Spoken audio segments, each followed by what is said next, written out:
Ito na guys, ang ating throttle body mga boss. Tingnan natin kung gaano siya kalinis. Tingnan nyo naman mga boss, napakadumi. At kung mapapansin nyo mga boss, meron siyang gasket dito. Kailangan natin tanggalin to guys para malinisan din. Yan, iangat nyo lang siya ng dahan-dahan mga boss.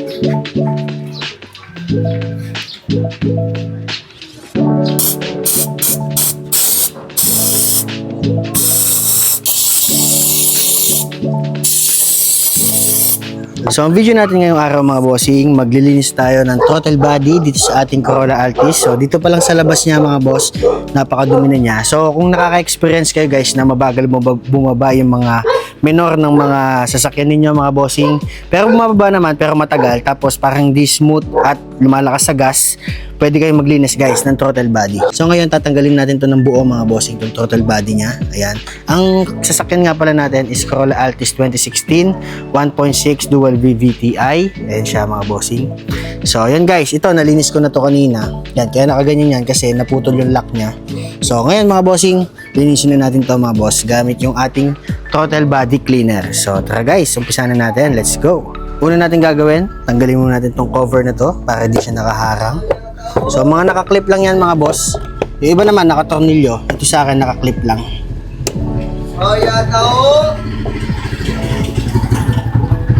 So yan, meron siyang 4 na clip. Itong isa na iwan dito. Dito yan mga boss. Yan, ganyan yan. So tanggalin muna natin. At next na gagawin natin sa tuwing may gagawin kayo sa mga sasakyan nyo, lalo na kung electronic mga boss, dapat tanggalin nyo yung negative ng battery niya guys. Disconnect nyo muna yung negative. So luwagan nyo lang yung nut dito, number 10 tong sa akin. Tapos yan, hugutin nyo na guys. Tabi nyo muna. Next naman, tatanggalin ko na itong inlet hose. Gamit lang ako ng 10mm T-wrench. Luwagan nyo lang yung clamp nyan mga boss. Dalawa. Magkabila. Kung gusto nyo, tanggalin nyo na ng buo yung airbox ninyo guys, para makita nyo din yung air filter ninyo. Luwagan nyo lang yan.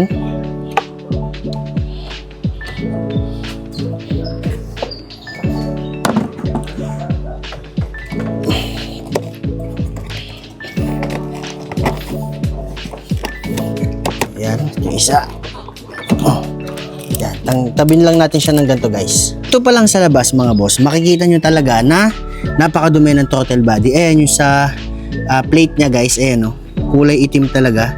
So kaya yung throttle body natin hindi na siya masyado nagsasara dahil sobrang dumi niyan, napakakapal ng carbon niyan mga boss. At ang number 1 tip dyan, kapag maglilinis kayo ng throttle body, huwag nyong gagalawin tong plate niya guys. Huwag nyong itataas baba yan mga boss kasi mag-iiba yung minor ng sasakyan natin. Hayaan nyo lang siyang nakaganyan. So then guys, tatanggalin na natin to. Meron siyang 4 na bolt, 2 bolt pala, tapos 2 nut. Ito yung 2 nut, ito yung 2 bolt mga boss. Tanggalin na natin mga boss itong socket wire na dito. Yan. Yan. Tanggalin natin mga boss socket wire. Tapos gamit lang kayo ng plies para matanggal natin yung 2 hose dito. May clamp yan mga bossing. I-trash nyo lang siya ng konti. Yan. I-trash lang natin siya para mahugot natin ng maayos. Tapos, yan. Ikutin nyo lang ng konti guys. Yan. Asahan nyo mga boss, may tutulong coolant dyan guys. Pero okay lang yan.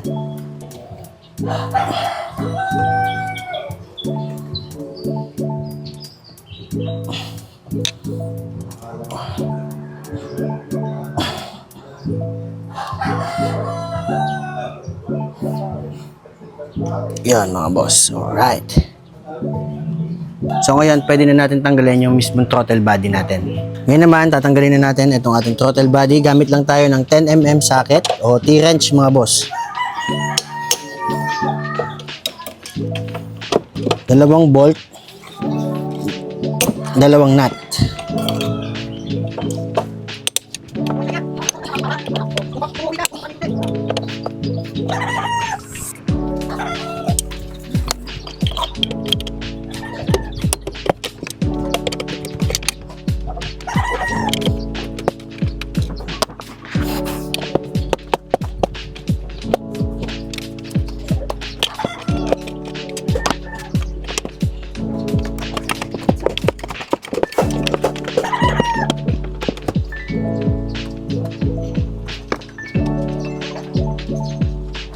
At ayun guys, natanggal na natin yung 4 na bolt. So ngayon bubunutin na natin itong ating throttle body. Okay mga boss, iangat lang natin. Yan guys, oh, basic lang, dahan-dahanin nyo lang guys, huwag nyo bibiglain.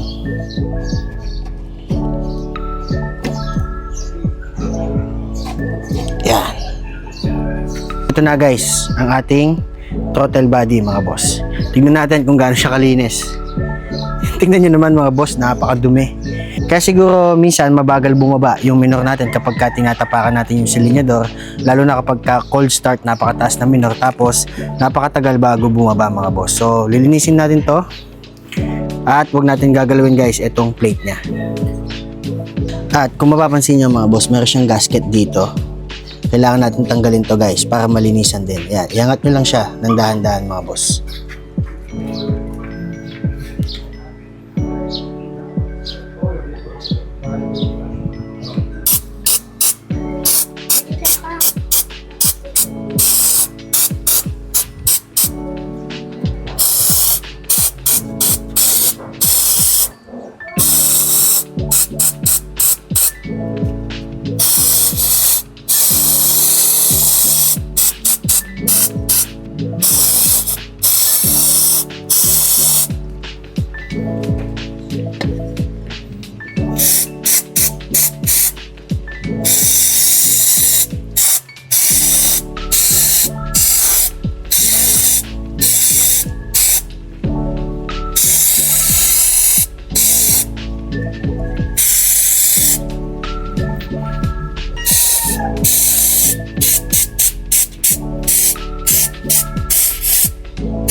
So dito mga boss, kailangan din natin linisin to hanggang sa maaabot ng basahan natin guys.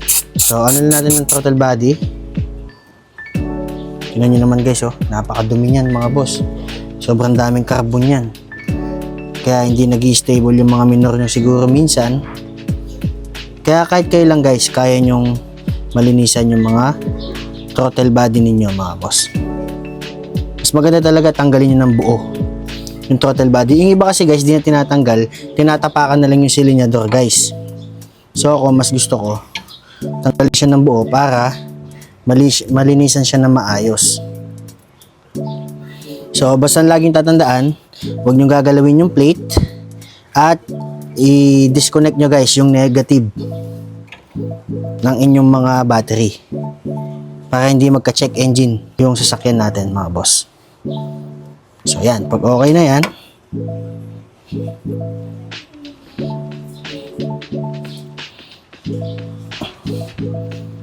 pag okay na yan mga bossing, linisin natin na maayos yung ating throttle body.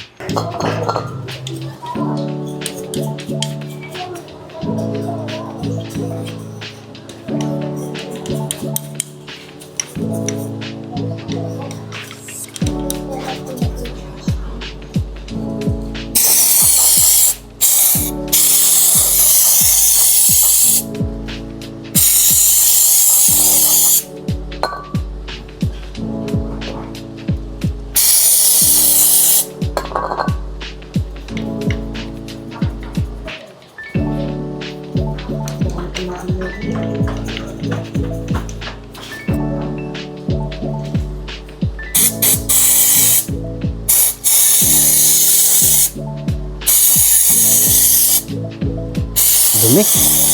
Solid.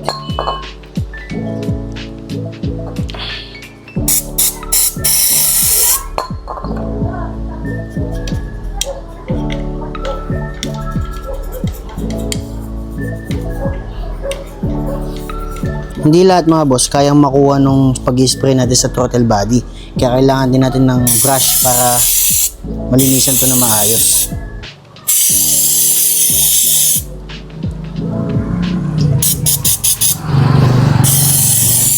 Okay, so malinis na. Mas maganda, malinis din natin to sa labas. Para pag binalik natin, Maganda siyang tignan.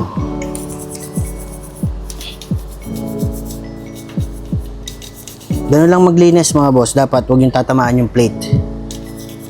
Huwag yung hayaan na magalaw siya.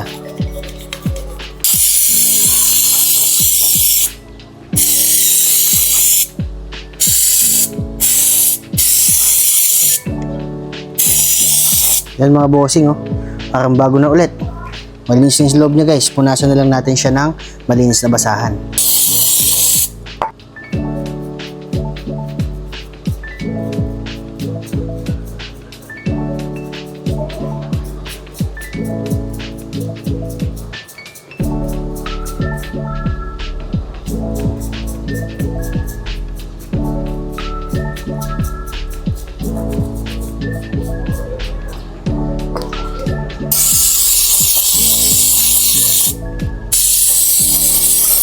So ayun, tapos na natin nalinisan guys itong throttle body natin mga boss. Ayan, napakalinis na niya. So yan guys, no, pati itong gasket dapat linisan nyo din siya. Importante yan na malinis din mga boss. Pati yung loob nun guys, nung pinaglalagyan netong throttle body natin. At itong isang 450 ml na throttle body cleaner mga boss, kulang siya. Dapat dalawa yung bilhin nyo para pati yung labas guys malinisan nyo. Ako guys, nagkulang yung throttle body cleaner ko. Kaya yung labas, di ko masyadong nalinis. Sa loob, napakalinis niya. Pero ito naman talaga yung importante mga boss. Pero mas maganda, pati sana yung labas, malinisan para isa na lang guys. So, next na gagawin natin mga boss, papatuyuin lang natin to. Tapos, ibabalik na natin siya dun sa ating sasakyan. Kapag napatuyo na yung throttle body tsaka itong gasket, pwede na natin ibalik to. So, unahin natin guys itong gasket natin. Siguraduhin nyo lang mga bossing na maganda yung pagkakalapat niya para maganda yung pagkakalagay ng gasket tsaka yung paglalagyan ng throttle body natin. Yan, i-push nyo lang siyang ganun guys. Meron naman siyang guide, di naman kayo malilito. At yan mga boss, i-push nyo lang siya paikot guys. So yan, pag nalagay nyo yung gasket, pwede natin ilagay yung ating throttle body. Sa pagbabalik mga bossing, dahan-dahanin nyo lang. Huwag kayo nagmamadali pag naglalagay kayo. At may guide din naman yan mga boss, di naman kayo maliligaw. Yan, dahan-dahan nyo lang mga boss. Yan. Sure ball nyo lang guys na maganda yung pagkakalapat ng mga throttle body ninyo. Yan. Check nyo lang din yung mga hose. Yan guys, tapos lagay na natin yung mga tornilyo niya. Unahin na natin itong nut. Tornilyo dito sa baba. Dito sa kanang taas. Ipakapit nyo na yan mga bossing.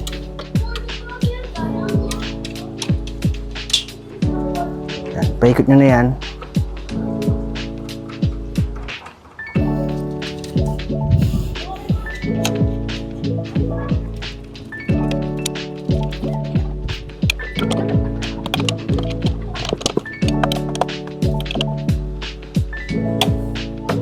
Dapat tama lang yung pagkakaigpit.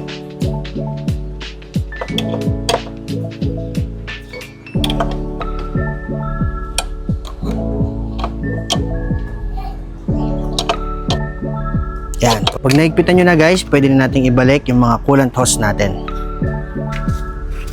Unahin na natin ilagay itong coolant hose sa baba. Tapos, ibalik natin guys yung clamp nya.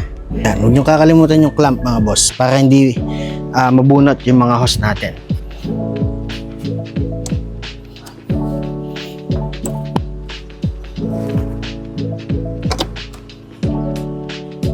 At pag nilagay na natin guys yung mga coolant hose natin, syempre, balik na natin itong ating socket wire. Yan, huwag niyong kakalimutan yan mga boss. Syempre, next na gagawin natin, ibabalik na natin itong kanyang inlet hose mga boss. Yan. May guide yan mga boss. May guide siya dito, may guide din siya dito. Bago niyo higpitan, check niyo muna yung mga guide niya.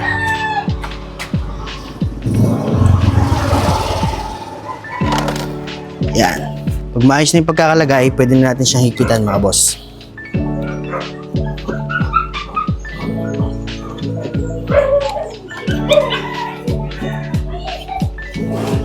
Tamang higpit lang, yung saktong hindi matatanggal yung hose natin.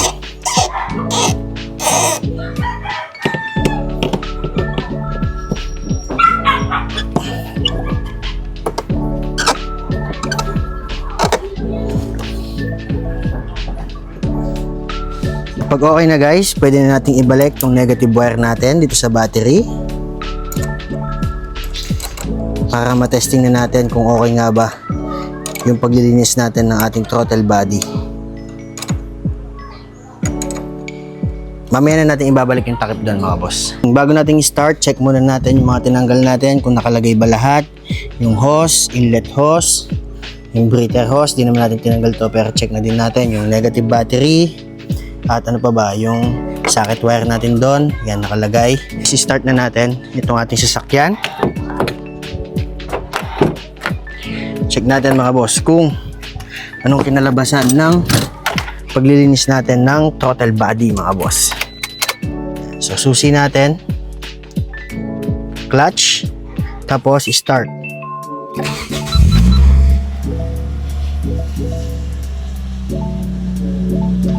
Yan mga boss, ang taas na minor niya, hayaan muna natin siya. Hayaan lang natin mga boss ng at least 5 minutes na umaandar. So cold start kasi ito mga bossing, no? Hayaan lang natin siya. Maya maya bababa din yung minor niyan. Nasa 800 to 900 dapat. At pag sinindihan naman natin yung aircon, dapat mas tataas siya ng konti guys. Pag nakapatay yung aircon, dapat bumababa siya. So yun, after ilang minutes na paghihintay mga bossing, bumalik na sa normal yung idle na itong aking Corolla Altis. So yun guys, nasa 900 RPM na siya guys. Wala pa yung aircon guys, hindi nakasindi yung aircon. So pagtapos yung binalik guys, yung mga throttle body ninyo, i-idle nyo muna siya. Tapos hayaan nyo lang ng at least 10 to 20 minutes mga boss hanggang sa bumalik siya sa dating idle niya mga bossing. So yun guys, all goods na. Itong ating Corolla Altis, okay na guys yung kanyang throttle body. At yun mga boss, dito na natin tatapusin yung vlog natin ngayong araw. Sana natuto kayo guys kung paano maglinis ng throttle body sa mga sasakyan ninyo mga boss. Pero iba-iba yan guys, ito electronic throttle body to. So meron din tayong may cable mga bossing. So yan mga bossing, sa paglilinis ng throttle body, lakasan lang talaga ng loob guys. So bahala na mga boss, kotse nyo naman yan. At least natuto kayo kung paano maggawa ng mga sasakyan ninyo. Kung di nyo susubukan, syempre hindi tayo matututo. Ako guys, tinesting ko lang, nanood din na ako sa YouTube. So yan mga bossing, ngayon all goods na yung sasakyan ko. Yan, nakasindi na yung aircon mga bossing at maganda yung idle nya. So yan mga boss, maraming salamat sa panonood. Like, share, subscribe sa ating YouTube channel. Hanggang sa muli guys, maraming salamat.